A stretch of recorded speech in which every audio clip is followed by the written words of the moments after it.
Hər vaxt xeyir olsun dəyərli izləyicilərimiz. Gününüz xeyirli olsun inşallah. Bugün yəni bildiyiniz kimi bizdə Real Trade siqnal kanalında biz səhər saatlarında, səhər saat sübhdən saat 1-də, o 1-də, 2-də biz siqnalı paylaşdıq səhər tezdən. Yəni ən maraqlı olan qızıldaydı. Yəni qızıl bay əməliyyatlarından və sel əməliyyatları ilə biz qiymətləri, orderləri açdıq və bay əməliyyatları bizə $9 gəlir verdi. Sel əməliyyatlarında isə, yəni eyni zamanda satış əməliyyatları da açıldı. Satış əməliyyatları təbii ki, yuxarıdan açıldı, amma biz aşağıda sel əməliyyatlarını qeyd edilmişdik. $6 demək qızılda oldu. Ən yüksək gəlirlər, yəni qızıldan gəldi.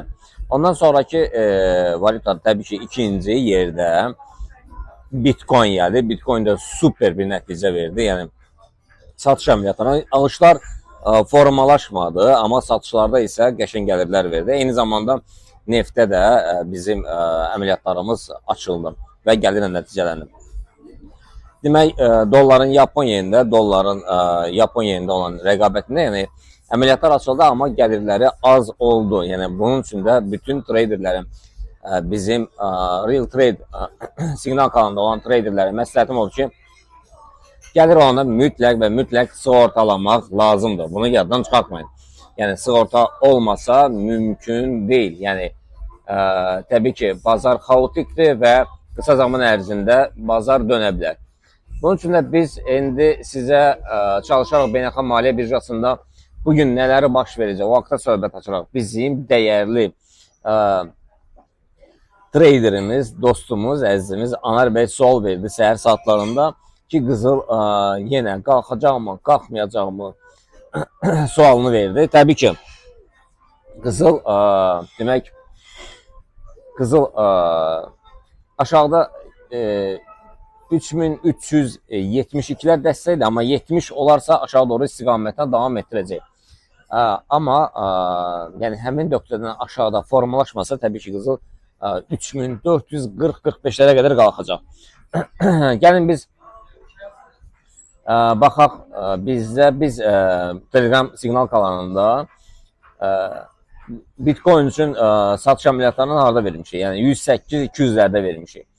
107-500-lərə take profit qoymuşuq, amma ondan aşağı 106-lara qədər enib. Sonra qızılda, əsasən maraqlı olan qızılda, qızılın bayında 3394-lərdə biz alış əməliyyatlarını vermişdik. Qızıl 3403-lərə qədər qalxdı. Artıq $9. Satış əməliyyatları isə 3380-lərdə idi və 3380-lərə 3374-73-lərə qədər endi. Bir $6 bir enişlə nəticələndi. Bugün hal-hazırdakı vəziyyətdə qızıl 3300 yəni 3300 hazırki vəziyyətdən demək biz baxırıq, yəni yuxarı qalxmaq istəyir, amma qabaqda, qarşıda bir neçə dəstək xətti var. Siz bunu bir saatlı zaman intervalında trend xəttini çəksiniz və trend xəttindən bəlli olunacaq ki, qiymət hansı istiqamətdə hərəkət edir. Hal-hazırda yüksəlişə doğru imza atsa belə, təbii ki, biz indi şortlara keçərik, şortlarına daha ətraflı məlumat verərik. Yəni, hal-hazırdakı vəziyyətdə yuxarı qalxsa belə, amma qarşıda müqamət xəttləri var. O müqamət xəttlərinə diqqət edilməyiniz məsləhət görülür. Keçək biz digər cütlərə Bitcoin-ə keçək. Bitcoin da demək olar ki, qiymət yəni çox aşağı 106-400-lərə qədər endi. Yəni bugün 106-300-lərdən aşağı formalaşsa satış əməliyyatları, alış əməliyyatlarına biz nə edə bilərik? Sadəcə olaraq siz bir saatlı zaman intervalında və ya da yarım saatlı zaman intervalında son şamlar ki var, ora bir dənə trend xəttini atın. Trend xəttini atandan sonra qiymət əsasən də alış əməliyyatları üçün 107-200-ləri göstərsə belə 106-900-lərdən bay əməliyyatlarına girmək olar.